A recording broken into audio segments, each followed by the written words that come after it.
second half of April already, and welcome. I'm Erin Davis. I'm Lisa Brandt, and this is Gracefully and Frankly, episode 122. It's easy enough for you to say when you've got beautiful flowers growing, and we've got, is it crocuses or croci, trying to poke through? Sounds like neither. But they're trying to poke through, but they're looking like we don't know what we're going to get when we come up. Is it going to be a snow-rain mix or a beautiful day or what? Well, as you listen to this, I will be in Ontario as well, albeit further north than you, because on Wednesday we flew to Ottawa with a stop in Edmonton.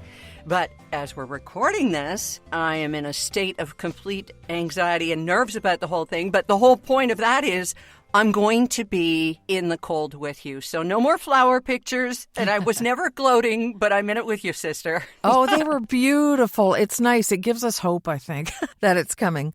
Well, I wish you a very pleasant plane flight with the dogs and everybody medicated. And I hope you get some reading done because I know you have special reading material. Hint, hint. I do. I've downloaded Lisa's Pieces of Us, which is book 1 by Lisa Brandt. Is it the Mitzi and Felicity or Felicity and Mitzi? Felicity and Mitzi. Doesn't really matter. Oh, okay. All right.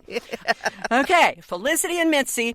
And I'm in chapter 6 now, and I'm not reading it all because I want something to read on the plane, and I'm really enjoying it. I'm just tickled you're reading it because my biggest fear is that somebody I know will read it and not like it and not know how to tell me. And it would be okay if somebody didn't like it because this is life. Yeah, and you posted something on Threads the other day saying that you had imposter syndrome, and whenever you have that, you feel like who? Stephen King. Why?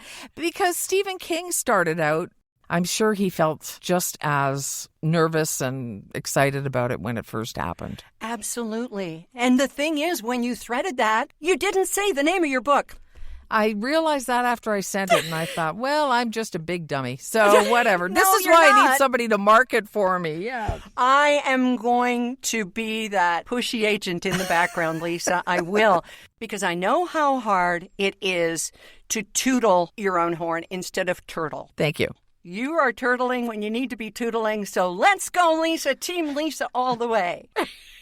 Where do we find your book? It isn't out in print yet. That is coming very soon, but it's on Kobo and Kindle for e-readers right now, both of them. Well, it's easy peasy to download, and it's a good read. It's a little steamy, too. I'm finding it a little bit steamy. Oh, steam. Yay. Yes. Thanks, Erin. You're welcome. Treat yourself to a great read this weekend. And while you're at gracefullyandfrankly.com, what the heck? Get yourself some nice short sleeve t-shirts for spring. You're going to be out in your hoodie gardening or walking or whatever you're going to be doing. Get something that looks good, says you're a Queenager.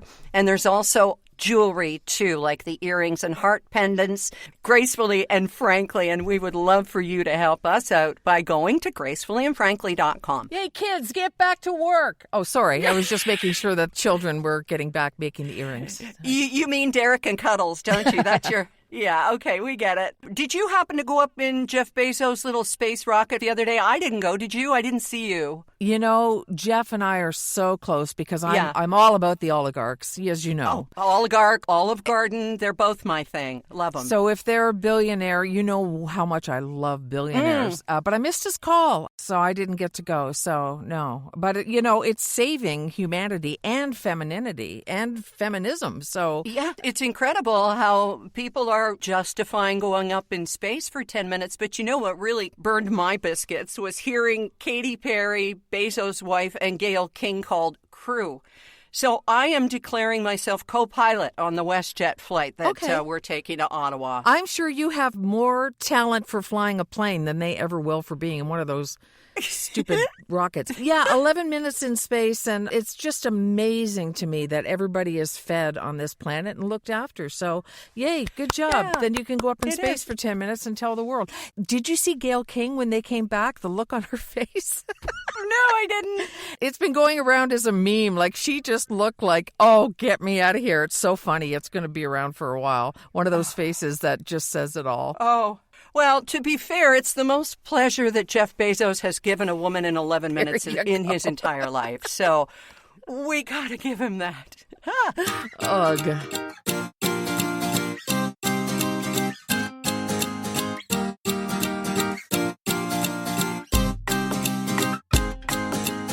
Well, the Easter weekend is on the way. Yes. It is. It's rocketing towards us. Speaking of pleasure, are you going to have yourself some chocolate, or what are you doing? I usually get some sugar-free chocolate, sure. I'd get it for my brother, too, because he doesn't eat sugar. And, my husband's diabetic, but he eats all the sugar in the world. So, yeah, there will be sugar in the house. There will be chocolate, for sure. Yeah. What you should do is give Derek awful chocolate, like the stuff we eat, and then hide the really good stuff. And it'll be a very special Easter egg hunt for him because he'll really be motivated. You know what? I want to stay married. I think I'll just give him what he wants. Yeah.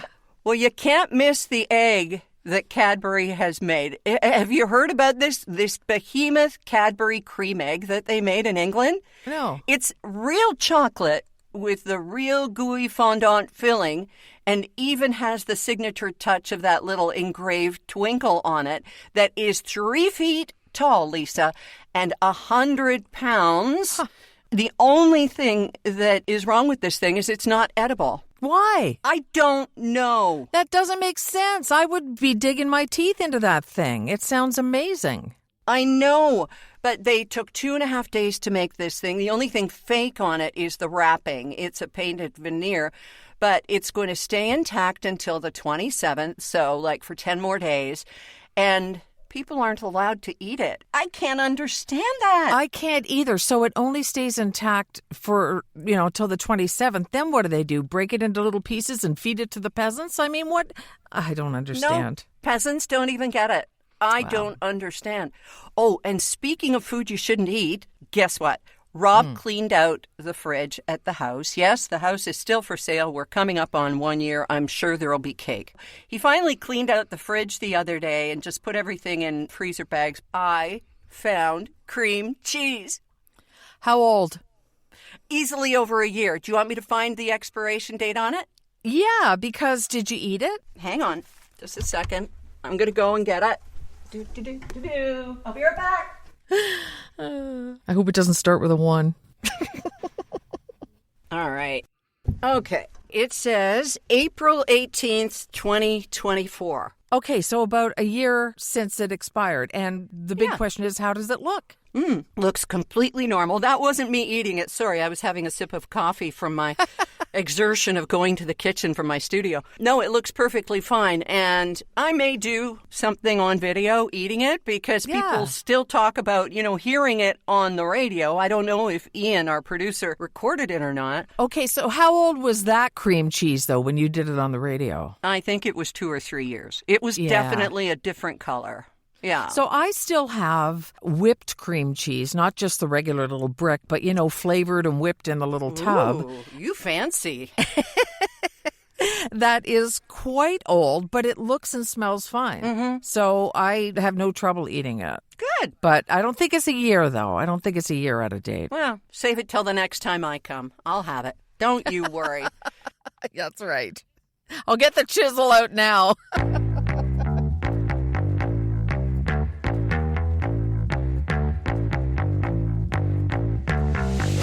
What is happening? Weight Watchers is going belly up. Yeah, it sounds like they're going to file for bankruptcy. Were you ever a Weight Watchers member? I wasn't. I did Herbal Magic or something. I was tied in with the radio station.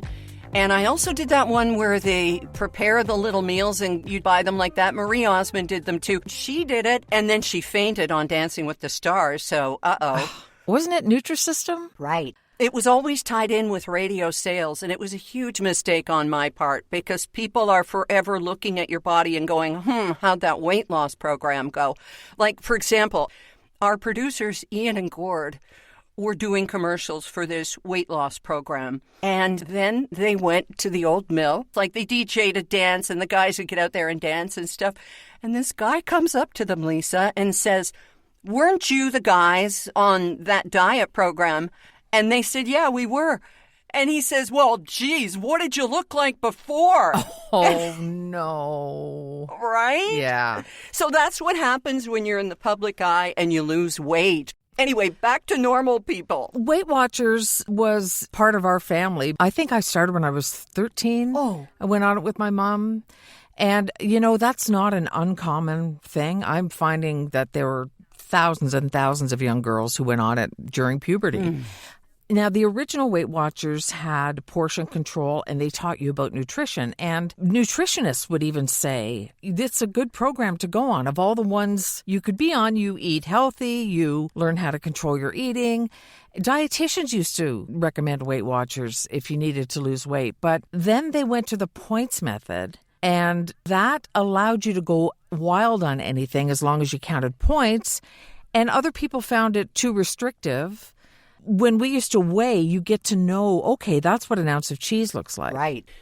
And you knew that a serving of pasta was the size of a baseball. Yes. Yeah. And how much, a deck of cards for your protein and all that kind of stuff. And then times changed and Weight Watchers didn't go with the times. I used to hate going to meetings because you'd sit there while 35 women you didn't know, and some men, got up and weighed themselves and then talked to the person weighing them and everything. And it was just like, just let me weigh myself at home. Well, then they had the online version, but then you don't get the support. You don't get the people cheering you on or coaching you or anything. So they just didn't really change with the times. They tried to pivot into a wellness company. And we know, of course, Oprah left after being a board member for 10 years. She left last December because she was using a weight loss drug. Right. And, well, there's a whole bunch of things. There's the program not evolving and staying with the way we look at weight now. Well, that's the thing, yeah, body positivity. Well, body positivity and the medical community, the obesity doctors know that it's not just a matter of willpower. Weight Watchers has this thing, or they used to have this thing when I was a member anyway, about how, you got to be strong, you got to have willpower.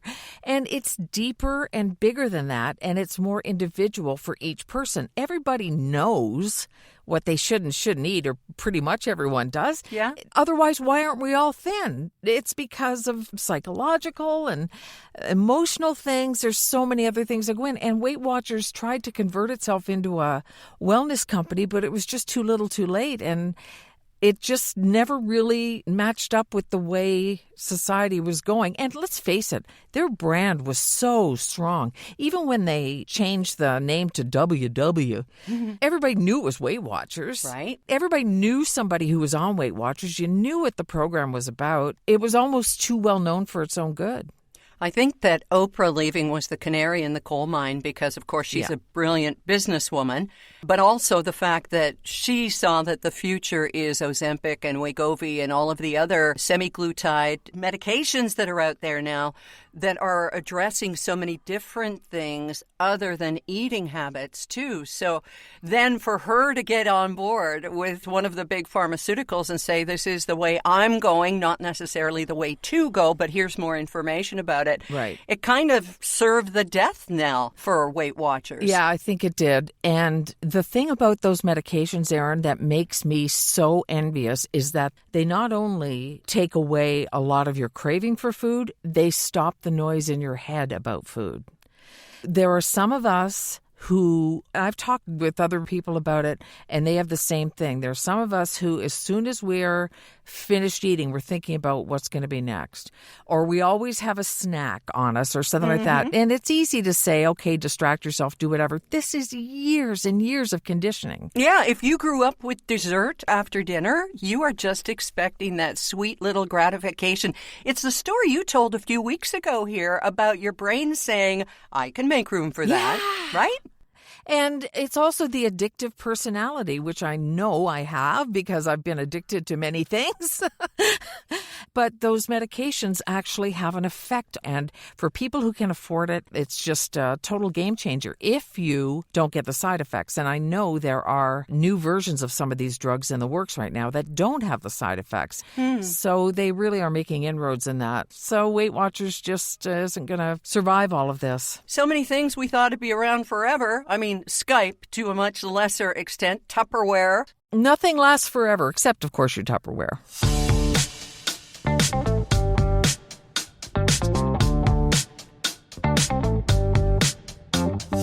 How many luxury handbags do you have in your closet? A big, a fat, a zero.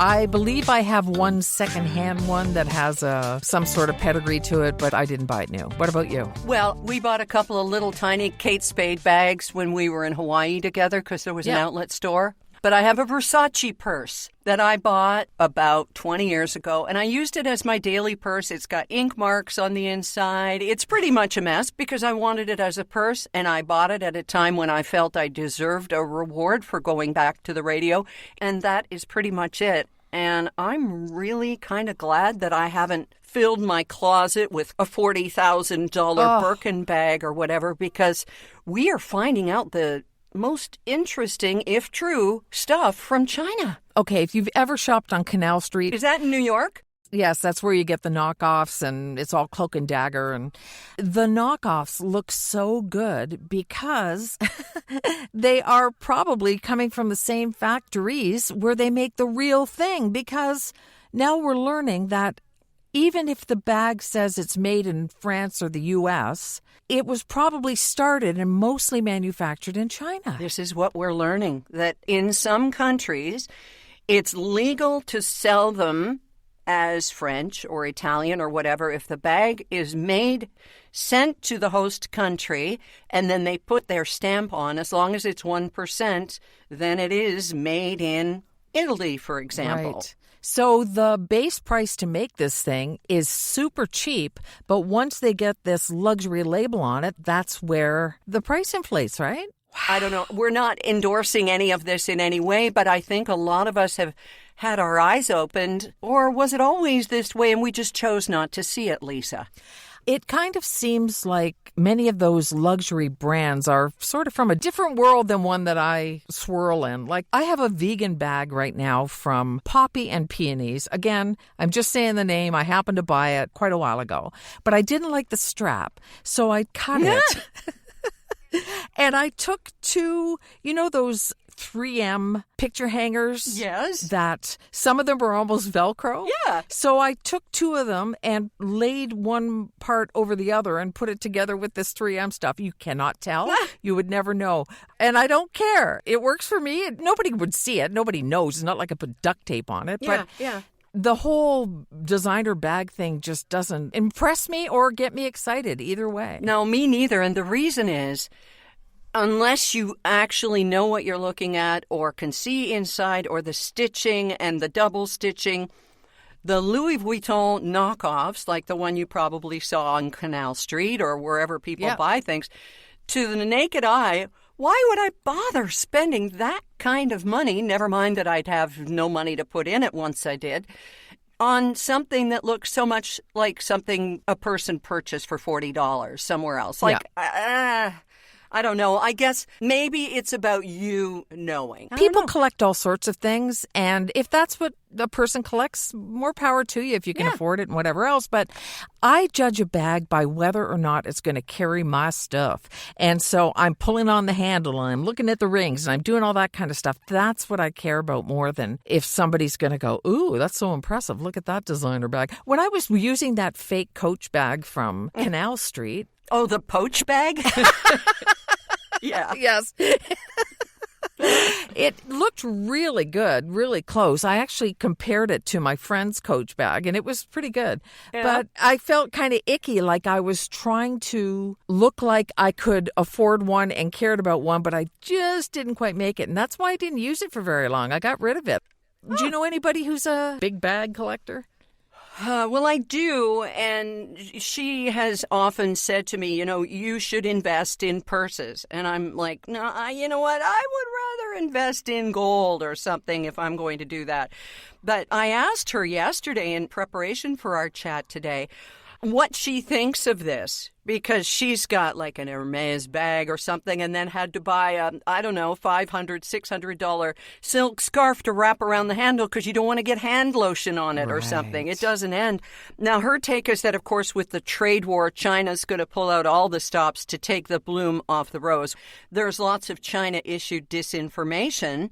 But her take is be mindful of misinformation that's coming out of China. And I think that makes a lot of sense, too. Like, they are coming at the U.S. pretty hard now with this tariff stuff, and no wonder. Will it matter to those who really want the labels? I don't know. It's not in our snack bracket. You can't put a snack in a bag like that.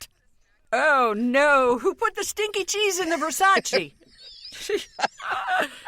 Well, I was definitely not wearing any designer clothes unless you count fleece pants with little hockey players on them when I was out for my dog walk the other night and got pulled over by the police. What? While walking? No, it was a fashion crime. No, honest to God, Rob and I are doing our last dog walk of the night at about 11 o'clock or something, and we're crossing a little street, and this RCMP SUV pulls over with lights flashing, and this nice young officer, they're all young now, Lisa. Yeah. Oh, my God. It's like I noticed watching baseball games. It used to be, oh, get in my bed. Now it's like, oh, get in my will. But anyway, this is what we are now. Okay, I'll adopt you. So nice young guy. And he says, have you seen this woman? And he gave a descriptor and said someone called 911 because it looked like she was in distress. And of course, it was Friday night. And of course, we had just finished watching Dateline about a Toronto guy who'd been stabbed to death. And I'm out thinking, okay, there's a woman running around in our town with a knife. Oh. She didn't have a knife. She was in distress of some kind. And told the officer, no, we hadn't seen her. And then he said, well, just call 911 if you do. And we say, sure, will. Neither Rob and I have our phone with us. And so we continue our walk. Dogs do their business. And the SUV pulls up the laneway we're now in. So he's like coming after us. And it was the slowest speed chase you'll ever see. But it's Sydney. So he rolls down the window and he goes, oh, it's you guys. It's the... And then he mentions the name of the party on my pin. It's the Liberals. So can I say that? Is that too controversial these days, Lisa? I don't know. Should I or just what? I think it's pretty clear that we lean liberal. It's all good. Okay. And if you don't like us, come back in a week. The election's over. It won't matter. All right. So he goes, oh, yeah, you guys, it's the Liberals. So obviously he had forgotten my stylish walking pants, or he would have said, hey, you, hockey pant lady. And he said, yeah, I got to say about Mark Carney. And then he started to give us his opinions on the Prime Minister. And we were talking and in agreement and everything.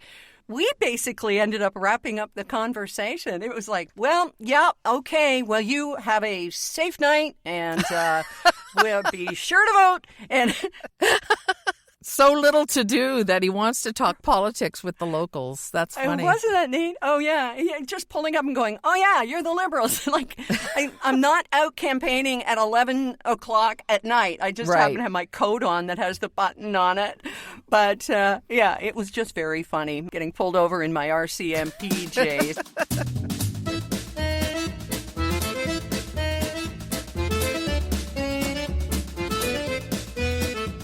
That button you wear sure is a conversation starter. And I'm not sure if I should wear it some of the time. I think people kind of may avoid me, like I'm going to try and convert them. I don't. It's just on my coat, and I'm representing. But I was on a dog walk this week, and a woman had my candidate signs outside her house, and I stopped for a sec, took out my AirPods and said, hey, nice signs. And she said, well, he lives just down the street and he's a really good guy. He does our snow when there is any or anything. So we got talking. Turns out she moved from Toronto and I said, we did too. We chatted a bit about that. And then she told me that her daughter who lives in Toronto was coming out for a visit and that she would email her. Well, then I hear back that her daughter and I had an exchange back when her daughter was interning with a publisher in Toronto and that her daughter has never forgotten my advice. And you go, I don't know if you're like me, Lisa, but you go, uh-oh, what did I say? Right. I've never been nasty to anyone in an email unless they attacked me. But I've never been that person. And I said to Helen, I said, ask Megan if it had to do with DJ chatter. And she wrote back and said, you nailed it. That was exactly what it was. Wow. Do you know what I'm talking about, Lisa, when I say DJ chatter? Yes, I do, because whenever a book was released, there would be a little piece of paper tucked in, and it would be points about the book titled DJ chatter. Yeah. Is that what you're talking about? Yes, it was. I hated that too because they don't know what they're saying. They don't know how insulting it is. Exactly. And it may sound just too precious of us to hold ourselves in that kind of a place, but if they knew what it takes to come up with that, yeah, sure, some shows, some people may just blather off chatter. For all we know, you think this half an hour is just friendly chatter between the two of us. But it's, believe it or not, it's all planned out. We've got facts to back things up most of the time. If not, it's gossip and innuendo. But DJ chatter, and I just said to her, because she was an intern, just for future reference, I'm sure this is what I said because I had to say it, 50 times if I said it once. What we do, we choose very carefully and we put a lot of work into. And the term chatter is kind of dismissive, and you might want to look at that. I was never like nasty or how dare you or anything like that. Funny, the things that stay with you even years after all of this, isn't it? It's called trauma. Yeah. Oh, my goodness. Anyway, I'm going to be getting together with Helen, and I had hoped to meet up with Megan when she came to BC, but our trips are not lining up because, of course, of our trip to Ottawa. And that's what Carol from Ajax, the Queenager of Ajax, had to call us about this week. If we had planned this better, I could have flown out to stay with your dogs, because you know how I really hate that island, but I would do it for a friend. Too late to do that, so love you too, and hope everything works out fine for you. Take care. Love ya. Bye-bye. Oh, Carol, you're a real one, and we love you for it, honey. Hello to Kira. Hello to Kira. Yeah, and Carol, oh my God, she was one of the OGs when it came to buying in our boutique. So thank you, Carol, for that. She also has an Envy pillow from envypillow.com. And we should mention our sponsors sometime this show, don't you think, Lisa? Because these are dyed-in-the-wool Canadians. Nothing is manufactured abroad for these broads. Definitely. And, I love the Envy Pillow emails because, for example, right now I'm looking at this gorgeous man climbing into Envy Pillow sheets and then doing the little come here with his finger. And so the email starts, I asked my husband to demonstrate how to use our new Envy copper-infused sheets. And then it's this gorgeous guy. And it just keeps playing over and over. I'm never going to let it stop. He's in his underwear. And then the women say he wasn't available. So we had Not My Husband showing us how it's done. So this guy's name is Not My Husband. And I'm going to be watching everything, if they ever put him in again, everything this man does. And apparently they have pillows and sheets and different things. But I don't know. This guy in his underwear is pretty good. Get in my bed or get in my will, Lisa? What are you going to say? No, get in my bed. He looks like he's over 30 at least. Okay. All right. Well, you can see this hunk at envypillow.com. If you use the code GF, don't forget 10% off for anything on their website except Not My Husband.